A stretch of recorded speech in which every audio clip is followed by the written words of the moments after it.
আজিৰ এই ভিডিঅ'টো স্পেচিয়েলকৈ যিসকলে গ্ৰুপ ডিত এপ্লাই কৰিছে ৰেলৱে বিভাগৰ যিখিনি পদৰ বাবে লেভেল 1 মেট্ৰিক্সৰ যিখিনি পদৰ বাবে এপ্লাই কৰিছিলে তেওঁলোকৰ বাবে ইতিমধ্যে যিহেতু কোৰ্ট কেছ চলি আছিলে গ্ৰুপ ডি এক্সামটোৰ ওপৰত লৈ পিনি যিসকলে ITI কৰি থৈছে বা যিসকলে জেনেৰেল মেট্ৰিক পাছ কৰি থৈছে তেওঁলোকৰ মাজত যিহেতু নন ITI আৰু ITI মাজত যিহেতু কেছ চলি আছিলে ইতিমধ্যে যোৱাকালি কোনো ধৰণৰ ৰিজাল্টটো মুকলি নহ'ল ইতিমধ্যে যেহেতু এক্সামটো ইয়াতে শিডিউল কৰা আছিল যে 17 নৱেম্বৰৰ পৰা 31 ডিসেম্বৰৰ ভিতৰত এক্সামটো কণ্ডাক্ট কৰা হ'ব কিন্তু তেনে ধৰণৰ যেহেতু কোৰ্ট কেছ এটা চলি থাকিলে তাৰ যিখিনি ভৰ্তি প্ৰক্ৰিয়া চলে তাত ভৰ্তি প্ৰক্ৰিয়াটোত ষ্টে লাগি যায় সেইবাবে এই এক্সামটো বৰ্তমান যিটো কেটৰ কোৰ্ট কেছ লাগি আছিল সেই কেছটো ইতিমধ্যে যেহেতু কেছৰ যিটো অন্ত এতিয়ালৈকে হোৱা নাই এই বস্তু এতিয়ালৈকে যেটো পোষ্টপন হ'বলৈ দিখত আগবাঢ়ি গৈছে যেহেতু এটা ভৰ্তি প্ৰক্ৰিয়া হওঁতে বহুকিটা ষ্টেপ পাৰ কৰিবলগীয়া হয় সেইবাবে এনে ধৰণৰ যিসকলে ITI কৰিছিলে বা যিসকলে ITI কৰা নাই সেইটোৰ ওপৰত বাদ বিবাদ চলি থাকোতে এই ভৰ্তি প্ৰক্ৰিয়াটো একেবাৰে ষ্টে হৈ যাব যিসকলে এক্সামটো প্ৰিপাৰেচন কৰা নাছিলে বা অলপ চলপ কৰিছিলে তেওঁলোকৰ বাবে এটা হুনালি সুযোগ যে সেই এক্সামটোক লৈ পিনি আৰু কিছু সময় পাই যাব নতুনকৈ ডেট যেটো এটা ডেট মুকলি হৈছে যে জানুৱাৰী 4 তাৰিখৰ পৰা যেটো এক্সাম অনুষ্ঠিত কৰা হ'ব বুলি নতুনকৈ ডেট এটা ভাইৰেল হৈছে কিন্তু তেনে ধৰণৰ কোনো ধৰণৰ এতিয়ালৈকে সেই যেটো 4 তাৰিখে নতুনকৈ শিডিউল কৰি পিনি 4 জানুৱাৰীৰ পৰা যেটো এক্সাম হোৱাৰ কথা আছে কিন্তু তেনে ধৰণৰ এক্সাম নহয় এইটো শিডিউল নতুন ফেক হয় এতিয়ালৈকে কোনো ধৰণৰ অফিচিয়েল আপডেট অহা নাই যিসকলে গ্ৰুপ ডি যেটো ৰেলৱে লেভেল 1 মেট্ৰিক্স লেভেল 1 ৰ পোষ্টৰ বাবে অপেক্ষা কৰি আছিল কিন্তু কোৰ্ট কেছটোৰ বাবে থমকি যাব লগা হৈছে কোৰ্ট কেছ চলি থাকিলে কোনো এটা ভৰ্তি প্ৰক্ৰিয়া সম্পূৰ্ণ কৰিব নোৱাৰে যেতিয়ালৈকে কোৰ্ট কেছৰ যেটো অন্তিম নিৰ্ণয় সেই নিৰ্ণয়টো কোৰ্টে নিদিয়ে সেইবাবে এই প্ৰক্ৰিয়াটো এতিয়া ডিলে হ'বলগীয়া গৈ আছে এতিয়ালৈকে যেহেতু অফিচিয়েল ৱেবছাইট অহা নাই সেইবাবে অপেক্ষা কৰিব লাগিব নেক্সট এক্সাম ডেটটো এটা নটিচ এটা আহিছিলে এক্সটেন্ডেড ডেটটো যেহেতু এক্সামটো পোষ্টপন হৈছিলে পোষ্টপন হোৱাৰ পিছত ইয়াতে এটা নতুন এটা ডেট দিছিলে সেই ডেটটো ইয়াতে সাৰ্ভাৰ স্লো কাৰণে ইয়াতে আহি গৈছিলে ইয়াতে যেটো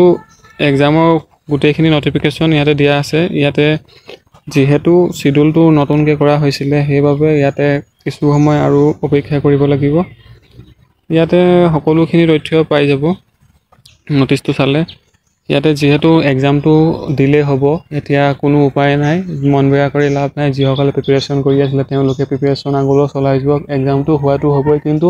কোৰ্ট কেছটোৰ অন্ত হ'ব লাগিব তাৰ পিছতে এক্সামটোৰ অন্ত হ'ব এতিয়া আহিলে যিসকলে এপ্লাই কৰি থৈছে গুৱাহাটী ডিভিজনত টোটেল কিমান পোষ্ট আছে সেইবাবে অফিচিয়েল ৱেবছাইটত আহি পিনি চাব পাৰে যিসকলে গ্ৰুপ ডি অফিচিয়েল ৱেবছাইটটো এতিয়ালৈকে ভিজিট কৰা নাই তেওঁলোকে ইয়াতে চাব পাৰে অফিচিয়েল ৱেবছাইটটো ভিজিট কৰিলে গোটেইখন ইয়াতে পাই যাব ইয়াতে ডিভিজন ওয়াইজ যেহেতু এইটো ভৰ্তি প্ৰক্ৰিয়া অল ইণ্ডিয়া বেচিছত হয় সেইবাবে অল ইণ্ডিয়া বেচিছতে এপ্লাই কৰিব পাৰে যেহেতু আমাৰ অসমত মানে গুৱাহাটী ডিভিজনত বহুতে এপ্লাই কৰিছে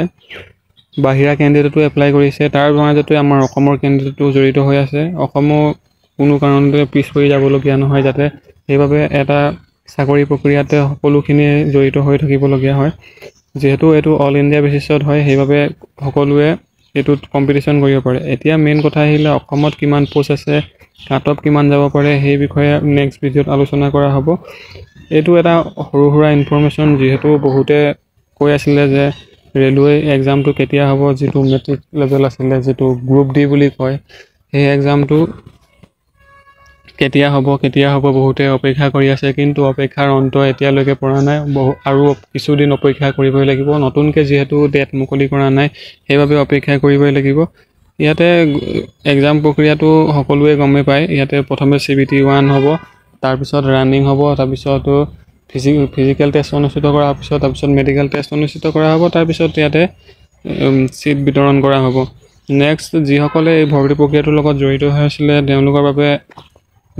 এটা দুখজনক বিষয় বুলি ক'ব লাগিব যেহেতু ভৰ্তি প্ৰক্ৰিয়াটোৰ লগত জড়িত হৈ থাকোতে বহু সময় নষ্ট কৰিবলগীয়া হৈছে কোনো ধৰণৰ ফলাফল এতিয়ালৈকে পোৱা নাই যদি এক্সামে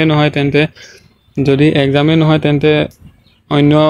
প্ৰচেছবোৰ যি আগৰ প্ৰচেছবোৰ আছে তেন্তে সেই আগৰ প্ৰচেছবোৰ কেনেধৰণে আগবাঢ়িব সেই বিষয়ে ক'বলৈ টান হৈ যাব। যিহেতু এতিয়া উপায় নাই, এক্সামটো হ'বই হোৱাটো, কিন্তু আৰু কিছুদিন অপেক্ষা কৰিব লাগিব। এইটো আছিলে সৰু ইনফৰমেশ্যন, যিসকলে গ্ৰুপ ডিত এক্সামৰ কাৰণে প্ৰিপেৰেশ্যন কৰি আছে, যিসকলে এপ্লাই কৰিছে, যিসকলে আকৌ এই ভৰ্তি প্ৰক্ৰিয়াটোৰ লগত আগৰ পৰাই জড়িত হৈ আছে, তেওঁলোকৰ বাবে এইটো ইনফৰমেশ্যন এটা আহিলে যে গ্ৰুপ ডি এক্সামটো এতিয়া কেঞ্চেল হৈ গ'ল। বৰ্তমান কেঞ্চেল হৈ গ'ল বুলি ক'ব পৰা নাই, কিন্তু কোৰ্ট কেছৰ কিন্তু একো অন্ত নাই। সেইটো আকৌ নতুনকৈ ৰিচিডিউল কৰি পিনি এনাউন্স কৰা হ'ব। যিটো এক্সামৰ ডেট আছে অহা 17 নৱেম্বৰৰ পৰা হোৱা আৰু 17 নৱেম্বৰৰ পৰা 31 ডিচেম্বৰলৈকে যিহেতু এক্সামটো হোৱাৰ কথা আছিলে, কিন্তু এতিয়ালৈকে সেই এক্সামটো অনুষ্ঠিত হোৱা নাই। আৰু যিটো কোৰ্ট কেছ আছে, সেই কোৰ্ট কেছৰ বাবে যিটো আকৌ কোনো ধৰণৰ অন্ত নাই, সেইবাবে আকৌ নতুনকৈ কোৰ্টৰ কেছত ডেটো দিয়া নাই। আকৌ নতুনকৈ যদি কিবা আপডেট আহে তেন্তে জনাই দিয়া হ'ব। আজিলৈ ইমানেই।